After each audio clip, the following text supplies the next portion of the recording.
Good morning, afternoon, evening, wherever you are on the planet Earth. This is the latest edition of Views on the News. Was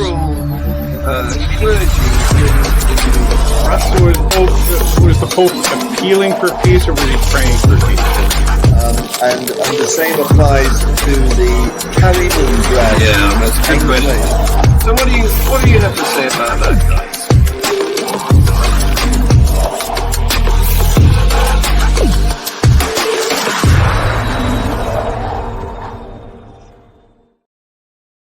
Our international panel tonight consists of my usual co-host Tersia from South Africa.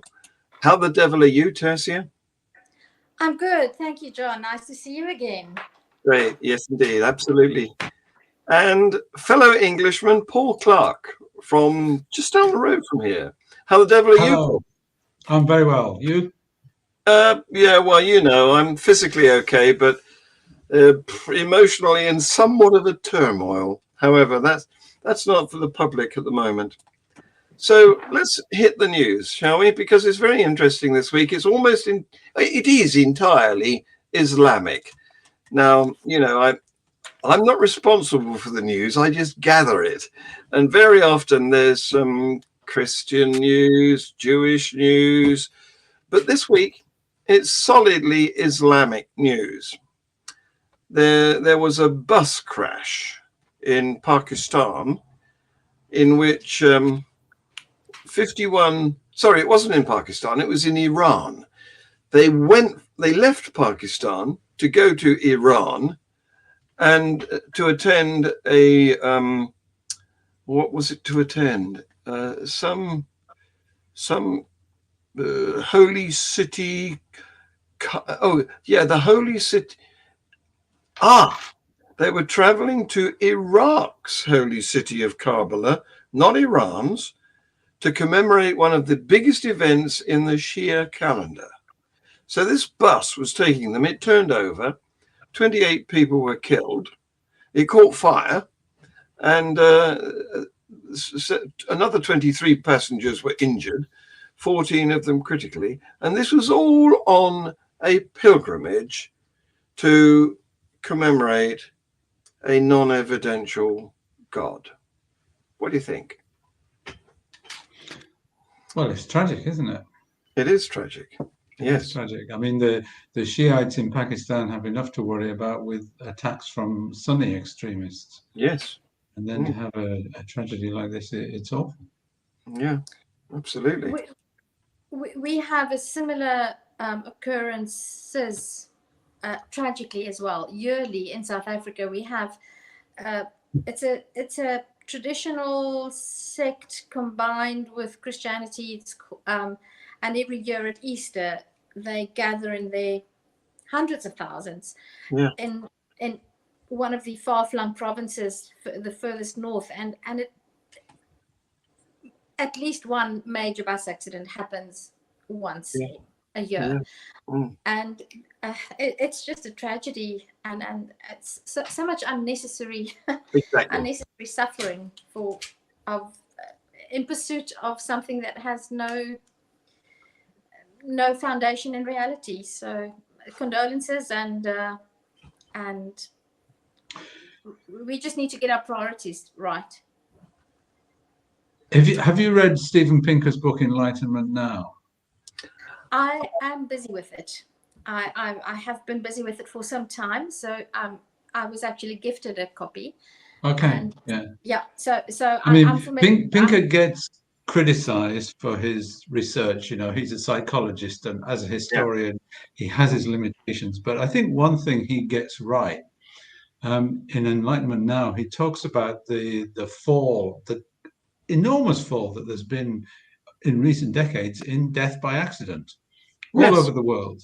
Yes. And what he says is that the health and safety that a lot of people get very upset by has in fact had some very, very good consequences in that fewer people all over the world are dying from accidents. Yes. And, you know, most bus crashes are caused by drivers who are not properly trained, driving too long hours, in buses that are not properly maintained, on Yeah. roads that are not properly That are not maintained. properly maintained. And I think those four things will cover 95% of bus accidents. Yeah.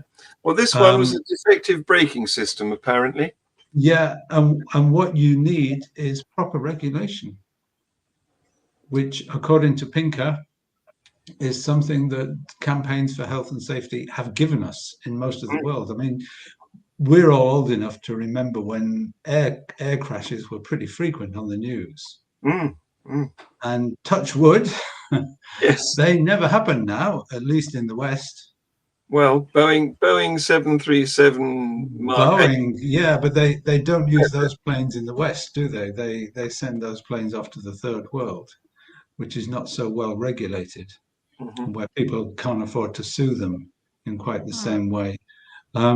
But you know, when was the last plane crash in Europe? Years ago. Yeah, probably Dunblane back in the 1980s. Yeah, or you've got the plane crash where there was the German co-pilot who committed suicide and took his passengers down with him. Yes, flew into a mountain. Yeah, plane crashes in Europe are few and far between because it's properly regulated. Yes. And I'd bet a large amount of money that in Pakistan, bus travel is not properly regulated. Yes. Well, that wasn't in Pakistan. Yeah. They set out from Pakistan, were traveling through Iran when the crash happened, aiming for Iraq, where the commemoration was due to happen. So anyway, that is a tragedy. And you use the words that I'd agree with, Tersia. It was an unnecessary tragedy because it was all in the interests of worshipping and celebrating a non-evidential God. Sorry. Having said that, I and still maintaining that stance, I do, however, in the interest of being fair and balanced, have to confess and acknowledge to myself that if a bunch of rugby supporters were to set out by bus from Cape Town to Johannesburg, which is 2,000 kilometers, and they were to be involved in an accident, I suppose if I were religious, I could argue that it's also could have been avoided. No, you couldn't. Now, let me tell you why. Tell me why. I'm trying to be fair and balanced here. Rugby is real. That's why. Yeah, I think you've convinced me. And pursuing human endeavors like travel for whatever purpose is something that we have to engage in some sort of risk. I mean, even traveling to your local garden exhibition could involve some amount of risk, and every human endeavor has risk. But perhaps you have convinced me, John, that investing so much time and money and risk in an endeavor that, yes, it is for community with other humans, but why? You can't even say that you've gone to watch a rugby match or a soccer match. It's just so rather watch rugby or soccer or cricket. Yeah. Go to something real. That makes sense. Yep. Okay, moving on. In the UK, we've had an Islamic teacher, Maknoyoa, who was convicted of touching an 11-year-old English girl as he taught her the Quran. But he's convicted of touching her. But after the conviction, of course, we come the sentencing. Yeah? Guess what? He escaped a jail sentence because his family are dependent on him. His wife speaks very little English. I don't get it. Well, he's got out of a jail sentence for interfering with a child, female child, on the grounds that his family needs him because he can speak English and they can't. What do you think of that? I think there's perhaps something wrong with the fact that his family don't speak English and he can. Yes, yes. What are And they? maybe, the judge should order his wife to have English lessons while Yes, her husband is yes, in, absolutely. is having the appropriate sentence for the crime. And Yes, I hope this guy is not allowed to preach or teach the Quran ever again. yes, yes, Shame indeed. on any Muslim organization that allows him to, if that's Yes, what he gets yes. into. It's a pity your school is now, well, no longer yours, because you could have offered him English lessons. I could, couldn't I? Her English Or lessons. offered his wife English lessons. Yes, yes. Yeah. But yeah, sexual assault against an 11-year-old is a very serious matter, isn't it? Yes, yes, absolutely. Was this in an English public school? I don't know. I have very little.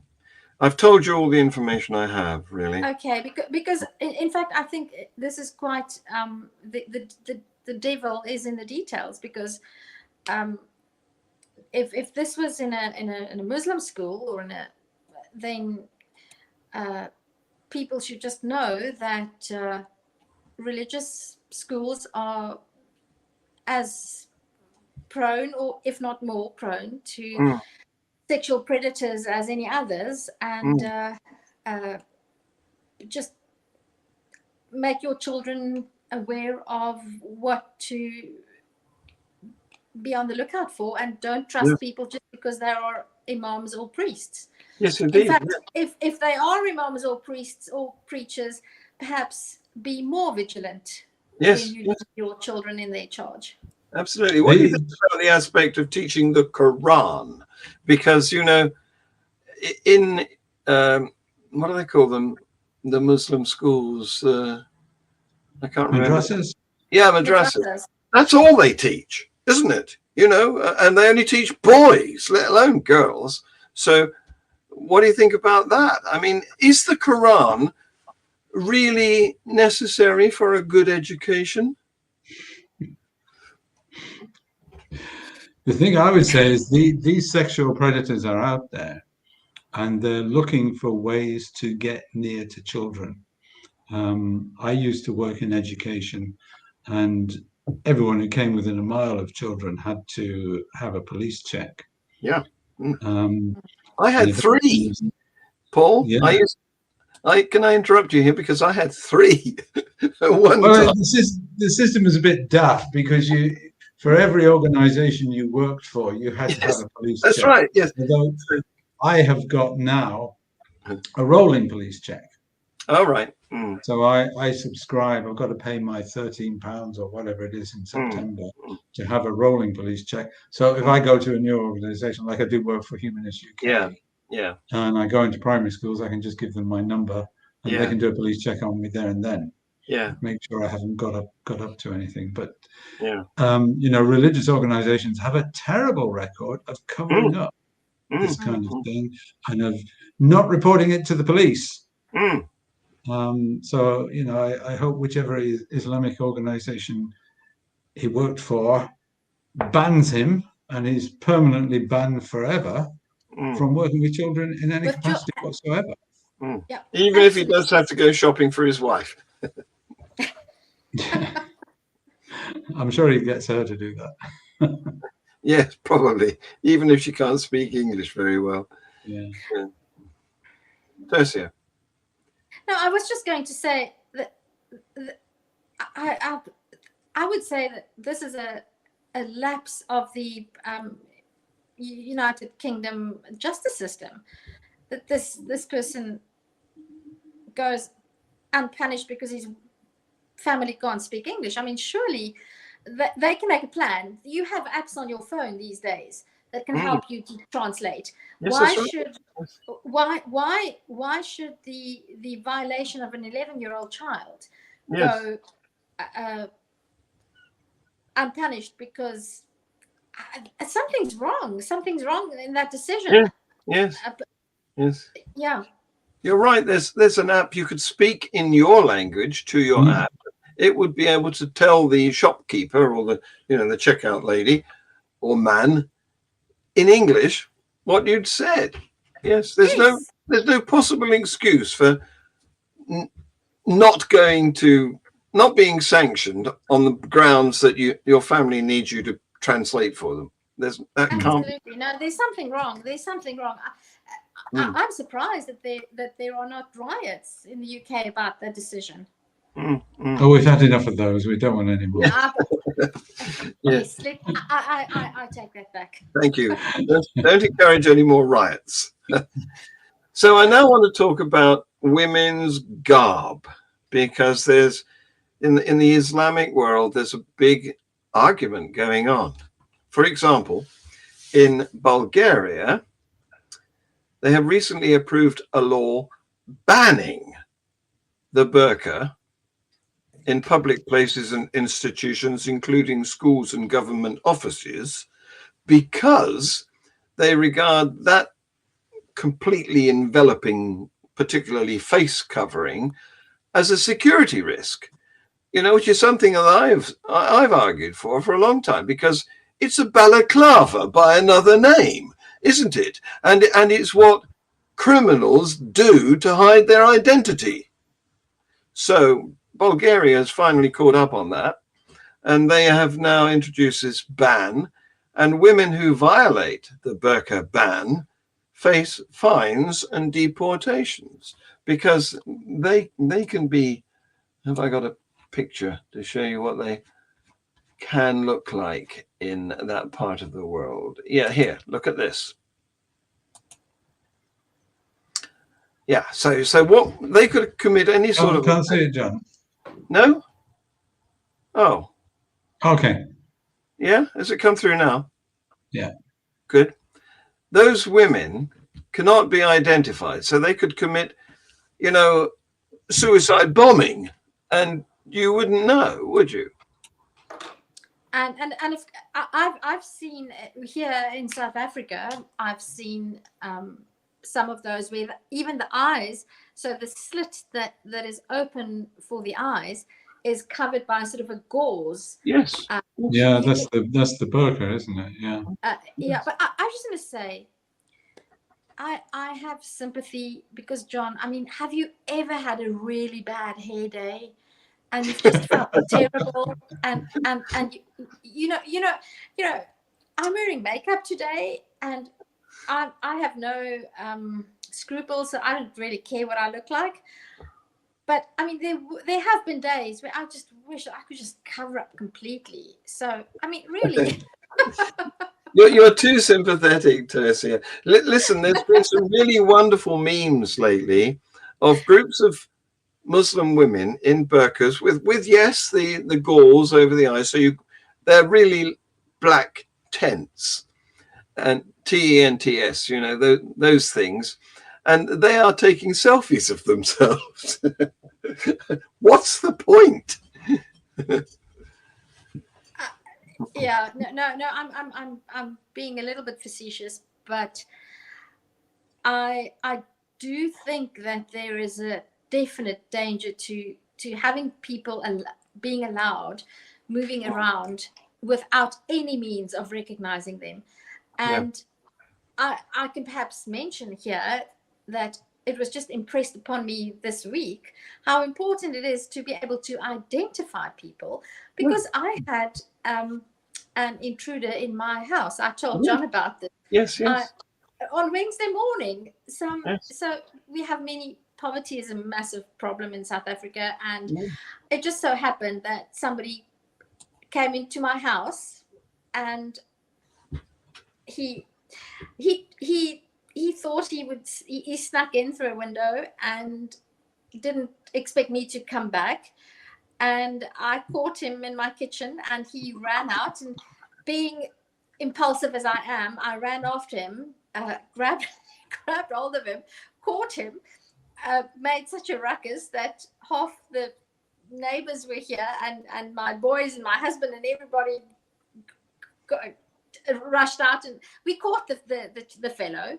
And the first thing my husband did was take a photograph of his face, because I want to be able to see who comes into my neighborhood, who's in my vicinity, because it's important.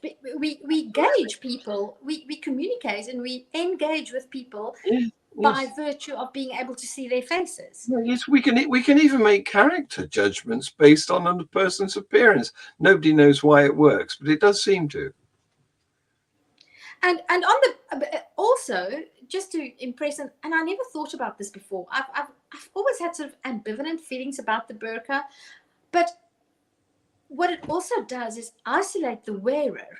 You could have a person who is experiencing extreme distress, who has, for argument's sake, who's being kidnapped, and you dress them in a burqa, and they have no way of communicating to the outside world that they are in need of assistance. So it's not only to protect those who, like the rest of the world, it's also it's a vital means of communication. And fosters trust and interpersonal relationships. And well, it's about visibility, isn't it? That in places like Afghanistan, they basically want their women to be invisible. They don't want them taking part in society, because how can you take part in society if you can't communicate with people through your face? It's through your face that you do so much communication. Absolutely. Humans have evolved this ability to express themselves by facial changes. But and you're right, it can be used to conceal all sorts of contents, and there's been several men who have been smuggled in a burqa as if they are women. But the thing is that although that is being banned in Bulgaria, you go to where Afghanistan, and the latest laws that have been imposed in Afghanistan require it. The full face must be covered, no hands, nothing visible. And a year ago, this black veil was presented as a recommendation by the Taliban, but now it's the law. The Taliban did tell people that they had reformed, didn't they? But they haven't. No. It's awful. Yes. Your heart has to go out to women in Afghanistan. So this is how women are expected to look in Afghanistan. That's the law, requires them to be like that. And by the way, if you're interested in our first item, the guy who interfered with the 11-year-old girl and couldn't go to jail because he's the only person in his family who can speak English, this is him. Now you know to avoid him. That's what he looks like. Okay. So, meanwhile, in Somalia, they have cracked down on the niqab, which they don't want. They are now saying you mustn't wear the niqab, which is not quite so disguising as the burqa. But they also cite urgent security concerns. So different parts of the world, some of them are enforcing hiddenness, and some of them are banning it. So how much of the face does the niqab cover? That's a very good question. I think it's probably more like the one with the slot for the eyes. Okay. Yeah. Because they've got a very serious problem with Islamist insurgents, haven't they? Yes, they have. Yes. Yeah, the niqab covers the face, but not the eyes. Yes. I recently taught a woman who was wearing a niqab. Oh, yeah. And it was very difficult. I was teaching her English. And it's very difficult to communicate with someone when you can't see their face, and it's difficult to do pronunciation when you can't see their mouth. Yes. What are they doing wrong? If you can't see their mouth, you don't know you don't know how to advise them what to do. No. Yeah? So, coming to Europe, In Barcelona, 3 Moroccan immigrants were trying to rape a 15-year-old girl, and a local man intervened attempting to rescue her. So what happened? He was beaten to death. In response to this atrocity, the Spaniards in Barcelona surrounded the mosque where these immigrants attend and demanded its closure. So this is, you know, the problem that we have with allowing the immigration of fundamentalist Islam, you know, is Islamists. They think that is what's okay in their culture is not consistent with what's okay in ours. Western Europe. I think the problem you have, I mean, I speak as someone who's worked with Arabic students a lot, is you get some Arabic students, and by no means the majority, a small minority of Arabic students, who think English women are fair game. Yeah. They're basically all sluts. Yeah. And they deserve whatever they get. And it is a very small minority. You know, the great majority of Arabic students I've taught, you put them in the class of gentlemen. They're really nice, and they treat women decently. They might have rather old-fashioned attitudes towards women, but their treatment of women is good and is decent, and there's nothing wrong with them. But you get this minority who, because our women are not veiled, regard them as sluts. And have terrible attitudes towards consent and things like that. And this small minority are people we don't want. No. I mean, the majority are fine. So, you know, to go and demand that the mosque be closed down, well, no, I think you go and demand that those 3 people get locked up for life. The trouble with demanding the mosque be closed is that that's going to stimulate a reaction that we don't want, because they're going to resist what they regard to be a ban on their religion, as if that matters. But you know, I'm coming from a strong atheist position, so the other trouble that I have is, and I don't want to be in any way condoning violence or fundamentalism of any sort, but I do feel that I want to temper the rhetoric a little bit and say that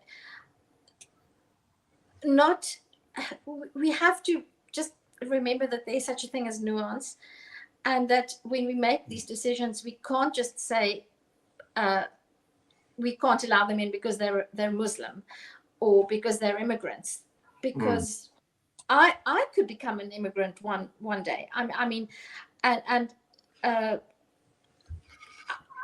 don't have a solution to the problem, except that we need to foster more humanism and more secular humanism and more critical thinking. Because I'm extremely wary of just having black and white, yes, no. I think we need to foster more constructive conversations and more understanding of where the other comes from. It's very difficult when we have situations like the one that you've just described. And what I don't have a solution. I just to refer back to Steven Pinker, who also wrote a book, The Better Angels of Our Nature. Perhaps we should just try to focus on what I still believe, and I hope that I'm not wrong in this belief, that most human beings are inherently not inclined towards evil. Well, that's how social animals evolved to be. Yeah. I interviewed. And that goes for most Muslims. Yes, Yes. indeed. Yes. They're not inclined towards evil. And I agree completely with what you're saying, Tersia. And I think if we, if Western countries were to go down the Donald Trump route and say, we're not going to admit any more Muslims, what is that saying to the Muslims who are already there? Yeah. It's saying to them, you are other, we don't want you. And that will lead to them taking a defensive attitude and to Islam becoming a bigger part of their identity. We need British Muslims to have a British Muslim identity, and we need them to also identify with Britishness and with the secular values of British people. Yes. So it's down to the education system again. And It's down to education. It's down to a degree of assimilation. Yes. And that means that it's 30 years off, because we're educating children and the problem is with adults. So, and the teachers are at fault again. Oh dear. Finally, as Paul's just said, we've got a lot of Muslims here in Britain now. And some of them are leaving their faith. But it's not easy because they get persecuted.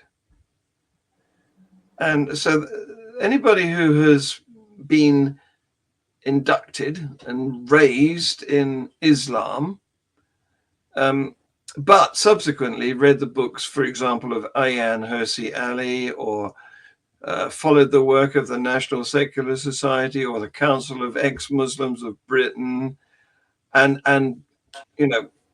come to criticize their indoctrination, they've got a problem, because apostasy is punishable in Islam. And although 7% of children raised in the United Kingdom as Muslims will leave the religion by adulthood, according to research, that's a fairly small figure, because of course they're coerced into not leaving. And other religions they lose their followers in much greater numbers than 7%. I think Christians in the UK, it's 50%, isn't it? Yes.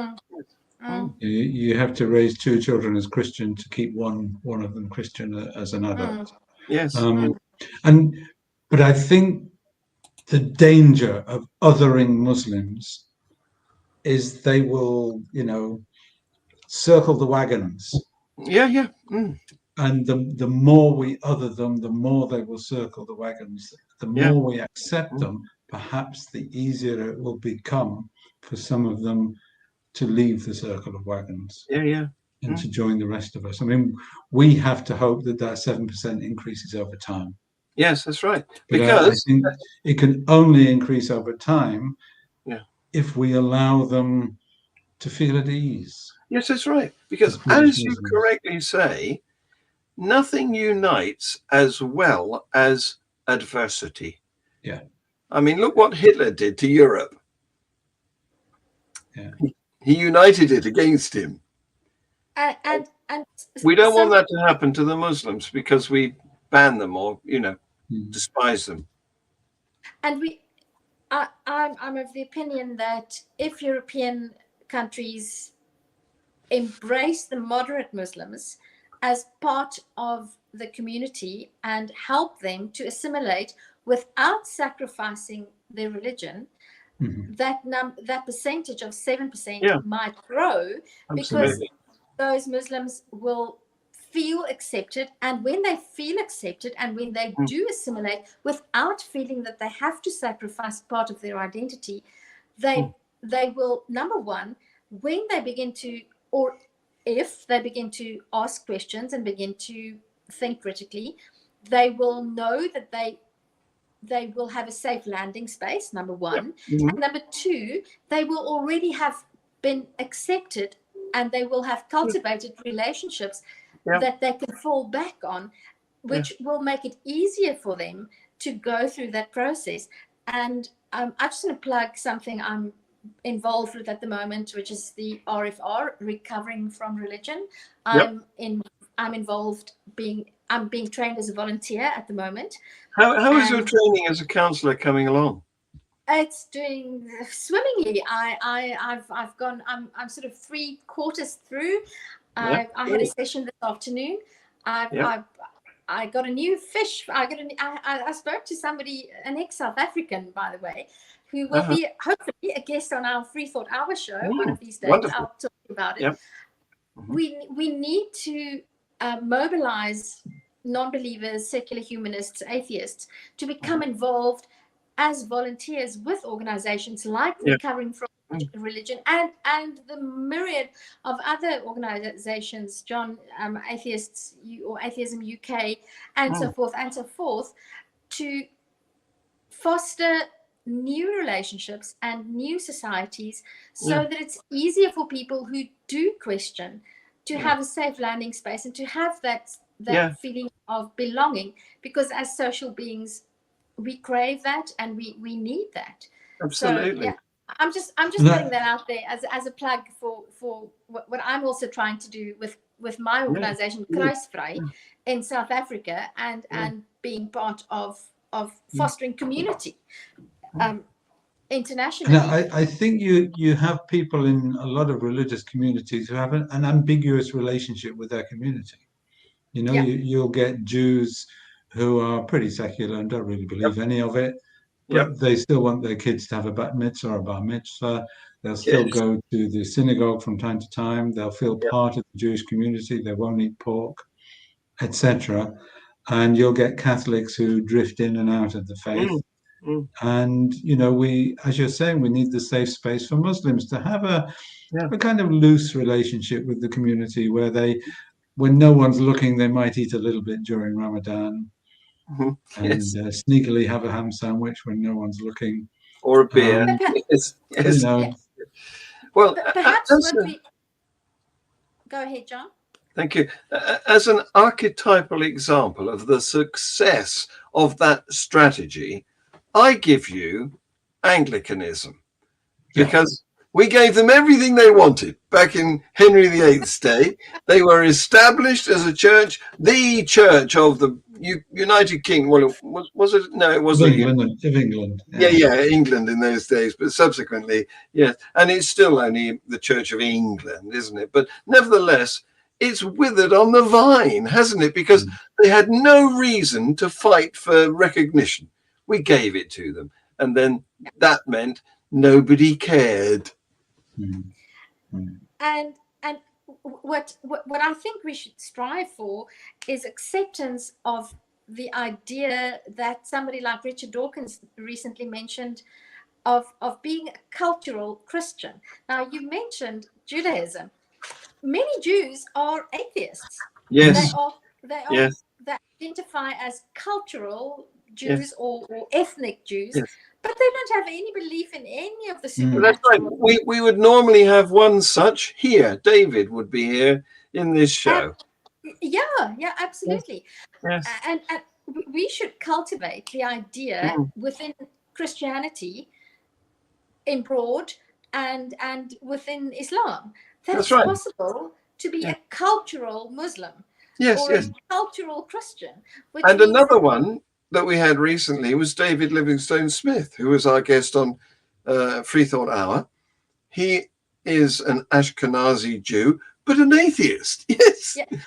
Funny enough, in Judaism, it's quite common. You get many atheist Jews who still identify as Jewish. We need to foster that idea. Absolutely. I know an atheist rabbi. Yes, good. Absolutely. Bring him along. We'll chat. It's a she, but you know, she didn't believe any of it. Oh, can we have her as a guest on our show? I'll put it to her if she wants to. Yes, please. Yeah. So we've come to the end of the scheduled time. I always try to fit this show into a 40-minute slot because, you know, the audience has got shrinking expectations of duration for these events. So I'm going to call it off now and play you the outro. But thank you very much for being wonderful panelists. It was Thank you lovely very to much. see you, Paul. Bye, John. Yeah, nice to see you again, Tersia. Cheers, John. And thank you Bye-bye. for the audience for watching. Thank you. Bye-bye.